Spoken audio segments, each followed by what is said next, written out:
We do a lot to where we send our guys to actual like manufacturers classes and stuff that when they come out with new products, new equipment, new materials and stuff.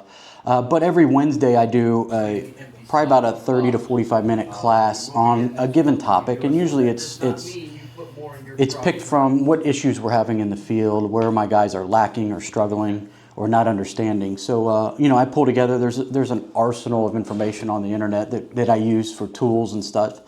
But just teach them, you know, really go down to the basics. If they can understand the basics, it'll help them understand the more technical stuff. So every Wednesday I do that with my installers and, you know, my commercial guys. And then every Thursday I do about a 30 to 45 minute more technical training when it comes to like service bulletins from manufacturers to go over specific issues with, you know, more technical parts like expansion valves, control boards, blower motor issues, stuff that they're seeing in the field that I can hopefully research and find more information about to relay them something to help them, you know, in the end better serve the customers. When I think about problem solvers and I think about, okay, so if my AC goes out, I call you. If I need something done, I call you. But what are some of the bigger challenges that your team can handle? What are the bigger problems in the field that you handle differently? You know, I've been described from other contractors and other people as we're more of a boutique AC contractor, to where we do the stuff that most other companies don't. They want to come in, get out, do the easy stuff, and move on. So we do the you know, the sheet metal, a lot of sheet metal fabrication and stuff, commercial kitchen hoods, you know, fresh air units, a lot of air quality issues with moisture, with large dehumidification systems. Indoor air quality stuff. So we really get into, we go the next step versus, you know, the cookie cutter AC companies.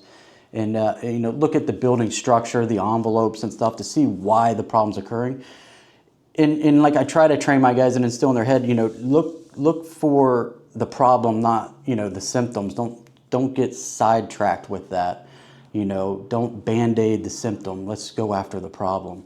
And, you know, it's constant training. I'm not saying it's easy, but, you know, that kind of what separates us from others, you know, going after it in that approach versus just, you know, the trunk slammers coming in and getting out and moving on.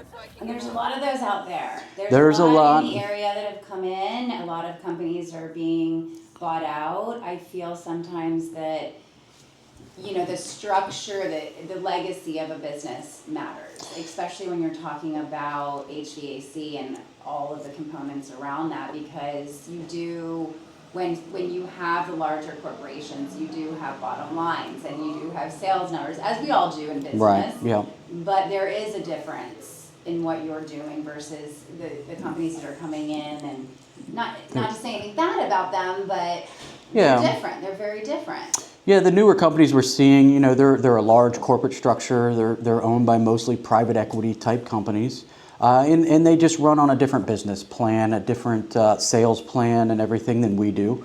And there's nothing wrong with that if people like that. We are more of the local family. We're installing a name. We're installing a legacy.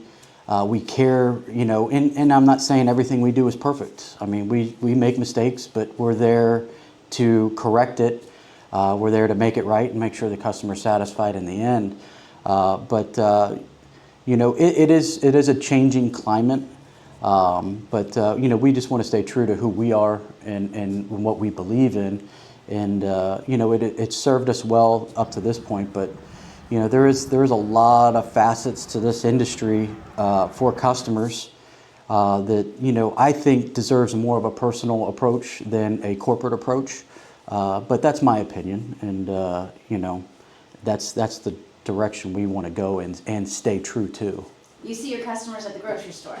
I do, and I grew up in this area. My wife is fifth generation in this area, so roots go back deep.